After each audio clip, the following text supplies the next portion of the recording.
দেশের বাজারে সবশেষ ১০ দফা দাম সমন্বয়ে ৭ বারই কমেছে স্বর্ণের দাম।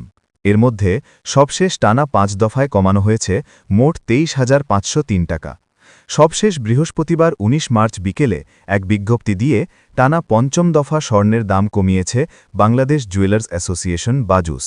এবার ভরিতে ৭,৬৯৮ টাকা কমিয়েছে সংগঠনটি।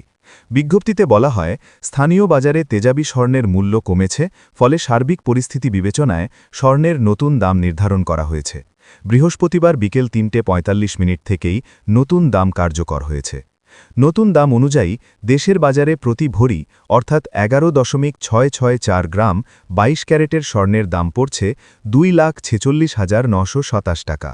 এছাড়া ২১ ক্যারেটের প্রতি ভরি ২,৩৫,৬৭১ টাকা, ১৮ ক্যারেটের প্রতি ভরি ২,০২,০২০ টাকা এবং সনাতন পদ্ধতির প্রতি ভরি স্বর্ণ ১,৬৪,৫৬৩ টাকায় বেচাকেনা হচ্ছে।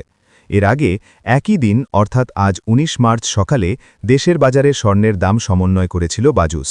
সেদিন ভরিতে ৭,৬৪০ টাকা কমিয়ে ২২ ক্যারেটের এক ভরি স্বর্ণের দাম ২,৫৪,৬২৫ টাকা নির্ধারণ করেছিল সংগঠনটি।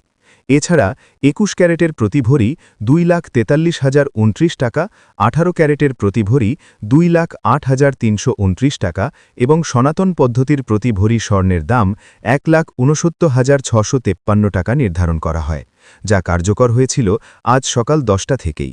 এ নিয়ে চলতি বছর এখনও পর্যন্ত দেশের বাজারে ২৯ দফা সমন্বয় করা হয়েছে রূপার দাম, যেখানে দাম ১৬ দফা বাড়ানো হয়েছে, কমানো হয়েছে বাকি ১৩ দফা। আর ২০২৪ সালে দেশের বাজারে মোট ১৩ বার সমন্বয় করা হয়েছিল রূপার দাম, যার মধ্যে বেড়েছিল ১০ বার আর কমেছিল মাত্র ৩ বার।